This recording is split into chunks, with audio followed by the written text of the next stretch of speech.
Hello दोस्तों, जियो गुरुजी classes में आपका स्वागत है। मैं रोहित शर्मा, सब्जेक्ट अपना ज्योग्राफी। देखिए, आज का टॉपिक जो है वो बच्चों की डिमांड पर है और ऐसे भी हमारा ये टॉपिक जो है इंदिरा गांधी नहर परियोजना, जो कि सबसे ज़्यादा इम्पोर्टेंट भी है। मेरे पास में कुछ ऐसे बच्चे थे जिनकी डिमांड थी कि सर इंदिरा गांधी नहर परियोजना जो है उसे एक बार एक्सप्लेन कीजिए। दिव्यांशु कुमावत, जैसे कि मैं देख रहा हूँ स्क्रीन पर कि दिव्यांशु कुमावत भैया कह रहे हैं कि इंदिरा गांधी नहर कमान क्षेत्र जो है वो इम्पोर्टेंट टॉपिक है, तो आप इसे एक बार सही तरीके से एक्सप्लेन कर दीजिए। तो आज का टॉपिक हमारा यही रहेगा, इंदिरा गांधी नहर कमान क्षेत्र, और इसे इम्पोर्टेंट डाल लीजिए, ठीक है।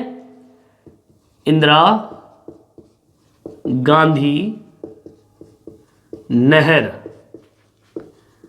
कमान क्षेत्र परियोजना, ठीक है। इंदिरा गांधी नहर कमान क्षेत्र जो है एक ऐसी परियोजना है जिसे बनाया गया था एक मरुस्थलीय क्षेत्र के लिए, जो कि हमारा पश्चिमी राजस्थान है। वहां पर सूखे की बड़ी समस्या है और उस सूखे की समस्या को दूर करने के लिए इस इंदिरा गांधी नहर कमान क्षेत्र को उस क्षेत्र में उतारा गया।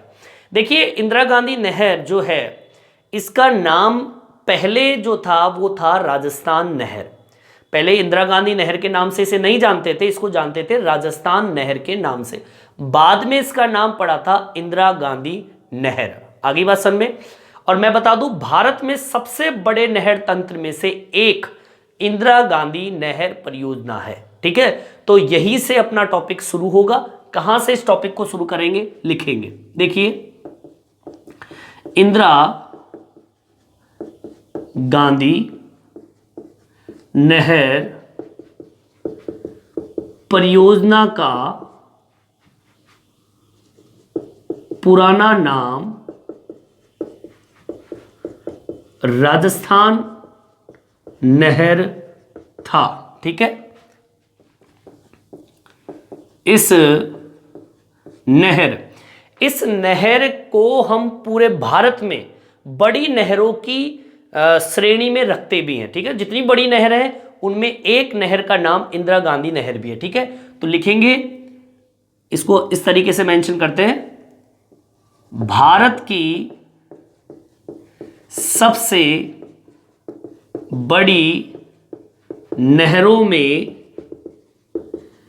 इंदिरा गांधी नहर का नाम भी है, ठीक है। ये दोनों बिंदु आपके समझ में आ गया होगा कि इंदिरा गांधी नहर परियोजना का पुराना नाम क्या है, राजस्थान नहर, और भारत की सबसे बड़ी नहरों के अंदर इंदिरा गांधी नहर का नाम भी जुड़ा हुआ है, ठीक है। चलिए, अब इंदिरा गांधी नहर आई कहां से, ये किसकी उपज थी, तो मैं आपको बता दूं कि 1948 के अंदर एक व्यक्ति था, कंवर सेन, ठीक है। एक कंवर सेन नाम का एक व्यक्ति था। 1948 के अंदर इस नहर परियोजना की एक रूपरेखा रखी और 31 मार्च 1958 में इसको प्रारंभ कर दिया गया, ठीक है। अब आपको पता होना चाहिए ये परियोजना कहां से जुड़ी हुई है, तो मैं बता दूं आपको, यह नहर परियोजना पंजाब के अंदर एक हरिकेन बांध है, उस बांध से इस नहर को निकाला गया। और राजस्थान के जो थार मरुस्थल है, आपका पूरा थार मरुस्थल जो है, और राजस्थान का थार मरुस्थल जो भी पाकिस्तान की जो सीमा है, उस सीमा के समानांतर 40 किलोमीटर की औसत दूरी तक ये नहर बहती है। और इस नहर की कुल लंबाई की बात करूं तो 9060 किलोमीटर की इसकी कुल लंबाई भी है, ठीक है। तो यहीं से हम शुरू करेंगे अगला टॉपिक। 1948 में कंवर सेन ने इस परियोजना की रूपरेखा रखी। आगे बात समझ में।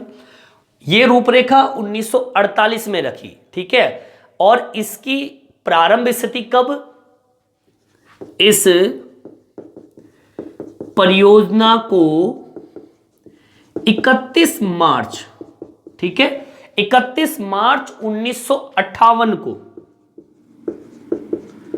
इसे क्या कर दिया, प्रारंभ कर दिया गया। क्लियर, यहां तक समझ में आ गया। किसने चालू की, मतलब रूपरेखा किसने रखी, गंवर सेन नाम के व्यक्ति ने रखी। और इस परियोजना को कब प्रारंभ किया, 31 मार्च 1958 के अंदर इसको प्रारंभ कर दिया गया। अब ये कहां से निकलती है उसको मेंशन कर देते हैं। यह नहर पंजाब में, पंजाब के हरिके बांध, एक डैम है हरिके, उस डैम से इसे निकाला गया। ठीक है, इस नहर को लिखेंगे, इस नहर को पंजाब के हरिके बांध से निकाला व थार मरुस्थल में पाकिस्तान की सीमा के समानांतर 40 किलोमीटर, कम से कम 40 किलोमीटर औसत दूरी थी इसकी लंबाई, औसत दूरी।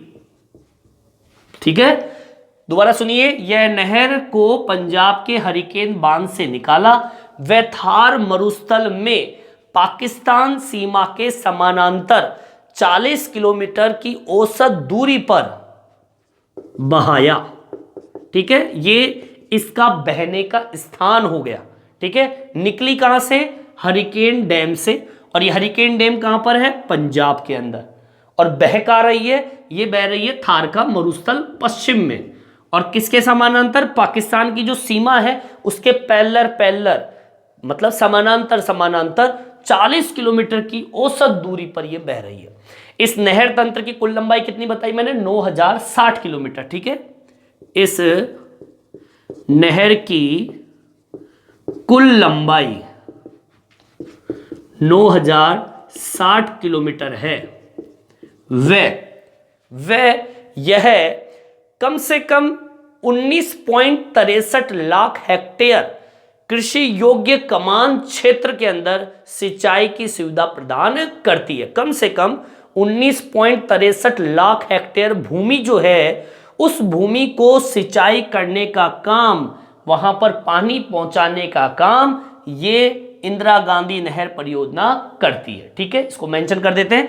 इस नहर की कुल लंबाई 960 किलोमीटर है। वह इस नहर से 19.63, सॉरी 19.63 लाख हेक्टेयर भूमि में सिंचाई सुविधा प्रदान करती है, मतलब इतनी भूमि को यह सिंचाई देने का काम करती है। ठीक है, देखिए कुल कमान क्षेत्र में से कम 70% क्षेत्र वो तो पानी नहर के रूप में बह रहा है। ठीक है, जैसे मान लीजिए 100% पानी बह रहा है। ठीक है भाई, पंजाब से पानी निकला, हरिकेन डैम से निकला पानी, तो हरिकेन डैम से जब पानी निकलता है तो कम से कम उस पानी का बहने का जो स्थान है, 70% तो पानी नहर के प्रवाह क्षेत्र में बहती है। लेकिन फिर बाद में क्या होता है कि थोड़ा उबड़ खाबड़ क्षेत्र भी है। ठीक है ना, जैसे कि श्रीगंगानगर है, आपके हनुमानगढ़ है, बीकानेर है, यहाँ पे क्या जमीन थोड़ी ऊबड़ खाबड़ है।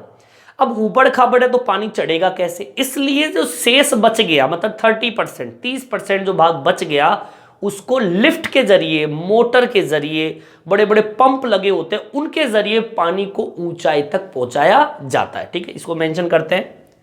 कुल कमान क्षेत्र का 70% नहर का पानी साधारणतः प्रवाह नहर द्वारा, व 30% पानी नहर का लिफ्ट के द्वारा पहुंचाया जाता है। क्लियर, समझ में आ गई बात। मतलब कुल कमान क्षेत्र में जो बहता है पानी उसका 70% नहर का पानी तो साधारणतः जैसे नहर बह रही है वैसे बहता है, जैसे हमारे आसपास की नहरें बह रही है वैसे कोई पंप की जरूरत नहीं होती। लेकिन मैंने बताया आपको बीकानेर, हनुमानगढ़, गंगानगर ऐसे क्षेत्र जो ऊबड़ खाबड़ है, पानी पहुंचने में उसको जरूरत पड़ती है प्रेशर की, तो उस जगह आप लिफ्ट का प्रयोग करते हैं। उसमें 30% पानी जो है वो लिफ्ट के जरिए पहुंचाया जाता है। ठीक है, चलिए अब हम बात करेंगे नहर के निर्माण कार्य की। तो मैं बता दूं नहर के निर्माण कार्य को 2 चरणों में पूरा किया, प्रथम चरण और द्वितीय चरण। इसकी बात करेंगे, पहले आप इस टॉपिक को उतार लीजिए। देखिए अब बात करते हैं इस नहर के निर्माण की। ठीक है, टॉपिक डालेंगे इस नहर का निर्माण कार्य, और कितने चरण थे इसमें? 2 चरणों में। ठीक है, 2 चरणों में इसको समझेंगे कहां कहां पे काम हुआ इसका। जैसे कि प्रथम चरण की बात करूं मैं, तो प्रथम चरण जो काम हुआ था वो कमान क्षेत्र था गंगानगर, हनुमानगढ़, बीकानेर के जिले, और इस जिले के उत्तरी भाग, बीकानेर जिले के उत्तरी भाग, इसके अंतर्गत पहला चरण आता है। ठीक है, लिखेंगे अपन प्रथम चरण कमान क्षेत्र में गंगानगर, बीकानेर, हनुमानगढ़ के कौन सा भाग? बीकानेर का तो उत्तरी भाग हो गया, उत्तरी जिले वाले क्षेत्र, और हनुमानगढ़ के भाग शामिल है। ठीक है, गंगानगर, बीकानेर और हनुमानगढ़ जो जिले हैं उसको इसमें शामिल किया गया। इस क्षेत्र को मैंने बताया ऊबड़ खाबड़ क्षेत्र है। ठीक है, इस क्षेत्र की स्थिति कैसी है? ऊबड़ खाबड़ है। अब ऊबड़ खाबड़ है इसलिए तो यहां पर लिफ्ट की जरूरत पड़ी।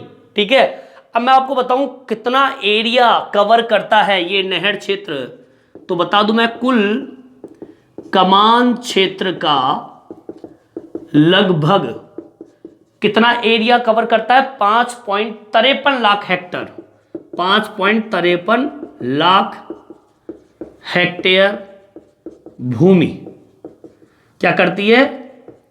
कवर करती है। मतलब एक तरीके से इतनी भूमि जो है वो इसके अंतर्गत आती है, और इस भूमि के अंदर सिंचाई का काम ये प्रथम चरण इंदिरा गांधी नहर परियोजना करती है। ठीक है, अब दूसरे चरण की बात करते हैं, द्वितीय चरण। देखिए द्वितीय चरण में लिखेंगे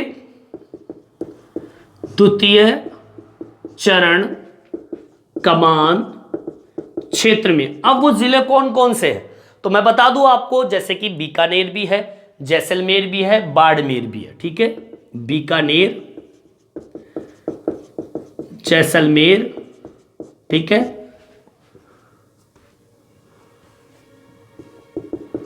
बाड़मेर, 3 जिले तो आपके ये हो गए। साथ में जोधपुर, नागौर। ठीक है, जोधपुर, नागौर, और एक क्षेत्र और है चूरू।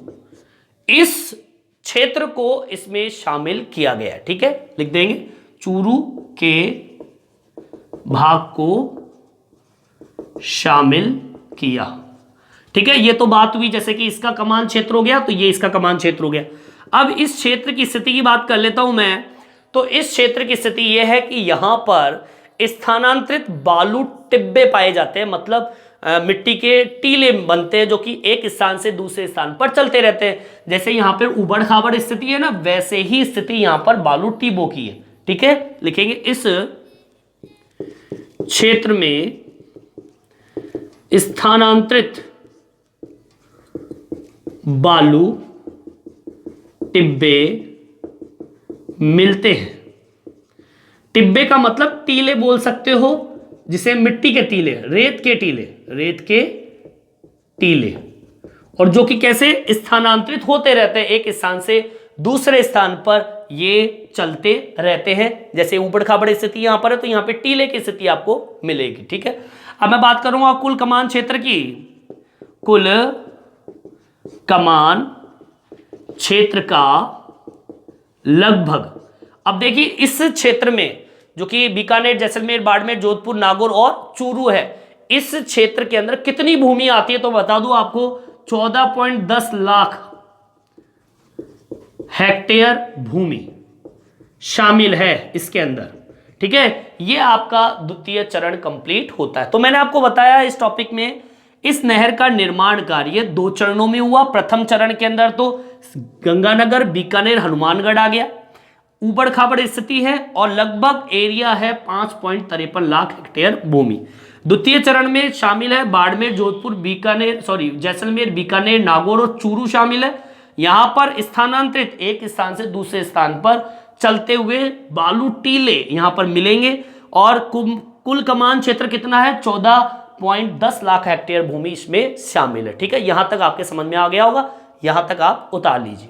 देखिए आगे की ओर बढ़ते हैं। अब मैं पूरा ऑल ओवर आपकी इस परियोजना वाले क्षेत्र की बात कर लूं तो ग्रीष्म ऋतु में यहां का तापमान मिलेगा आपको 50 डिग्री सेल्सियस तक। ठीक है, इसको मेंशन कर दीजिए, ये भी इंपॉर्टेंट है। इस कमान क्षेत्र में ग्रीष्म ऋतु का तापमान 50 डिग्री सेल्सियस तक पहुंच जाता है। ये बात हुई टेम्परेचर की, इस क्षेत्र के टेम्परेचर की बात हो गई, 50 डिग्री सेंटीग्रेड तक पहुंच जाता है। देखिए लिफ्ट नहर में ढाल के विपरीत अगर प्रवाह करना है तो मशीनों का उपयोग करते हैं, जैसे लिफ्ट कहते हैं। ठीक है, लिखेंगे ढाल के विपरीत पानी के बहाव को लिफ्ट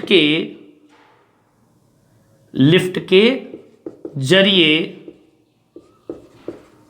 पहुंचाया जाता है।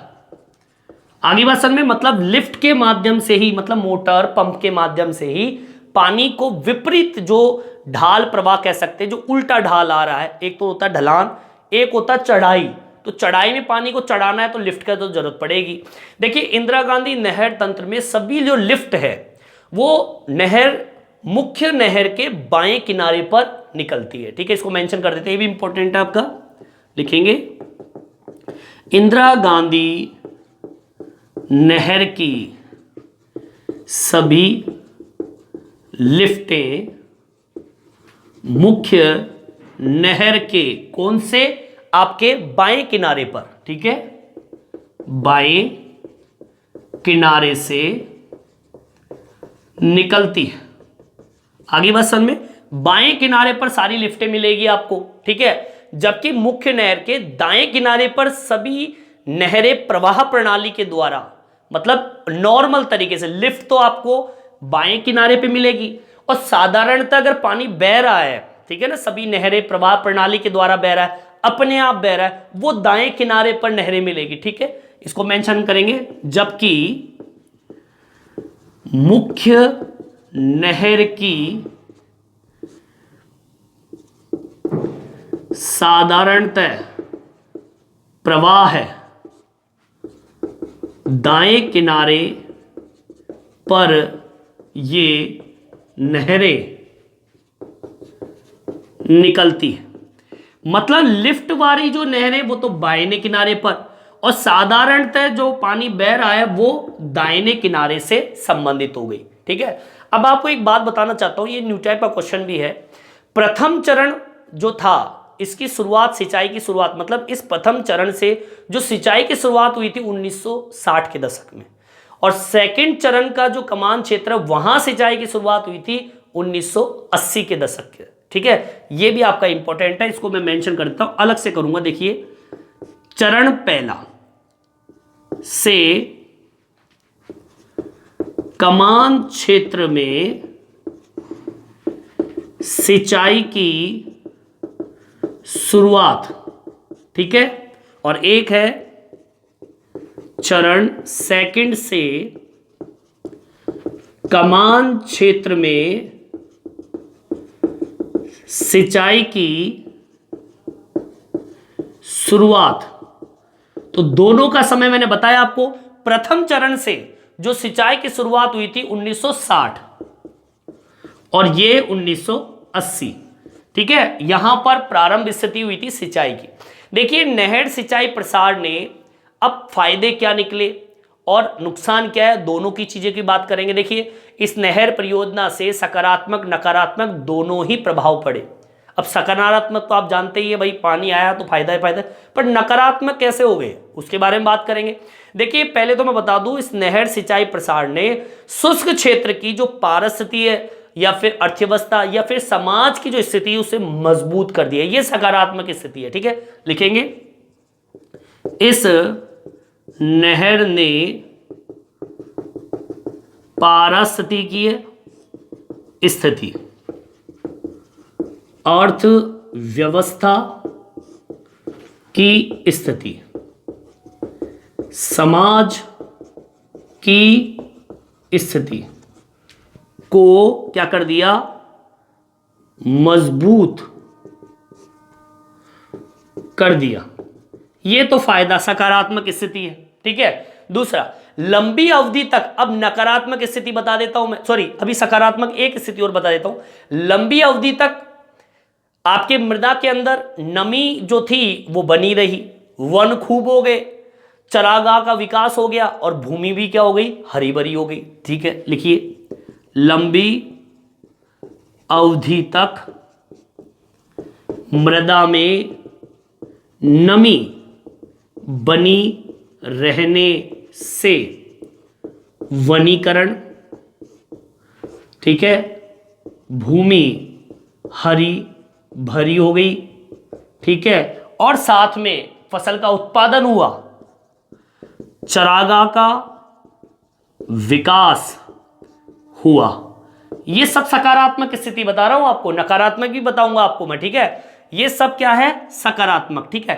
अब आप उतारना चाहे तो आप उतार लीजिए, यहां तक उतार लीजिए आप लोग। देखिए नकारात्मक स्थिति तो मैं बताऊंगा ही बताऊंगा, और सकारात्मक स्थिति की बात कर लें तो देखिए इस नहर से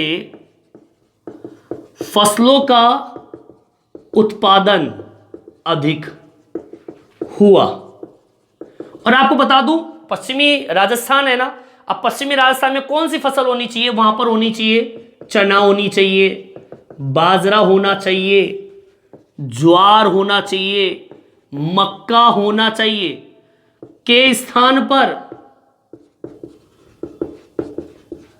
चावल पैदा होने लगा, गन्ना पैदा होने लगा, गेहूं पैदा होने लगा, ठीक है, क्योंकि पानी हो गया। मूंगफली, इसको पानी की आवश्यकता पड़ती है। कपास का उत्पादन होने लगा। यह सकारात्मक स्थिति है, नकारात्मक भी बताऊंगा आपको मैं, ठीक है। और इसके अलावा सुनिए, पशुपालन का उत्पादन, ठीक है, पशुपालन के साथ में कृषि का सघन सिंचाई से कृषि का उत्पादन अधिक होने लगा। भैया ये तो बात हुई सकारात्मक की। अब मैं बात करता हूं नकारात्मक स्थिति, मतलब नुकसान क्या हुए। तो नुकसान ये हुआ, बार बार पानी का बहाव हुआ तो एक तो जल भराव की स्थिति हो गई, साथ में पानी में क्या होता है, नमक होता है। तो जमीन के अंदर नमक बार बार जब चलता गया तो जमीन जो थी वो लवणीय हो गई, क्षारीय हो गई, जमीन बंजर होने की स्थिति में चली जा रही है। लिख देंगे इसे नकारात्मक स्थिति। अधिक सिंचाई से जल भराव की स्थिति व अधिक लवणता का जमाव की स्थिति भूमि को नुकसान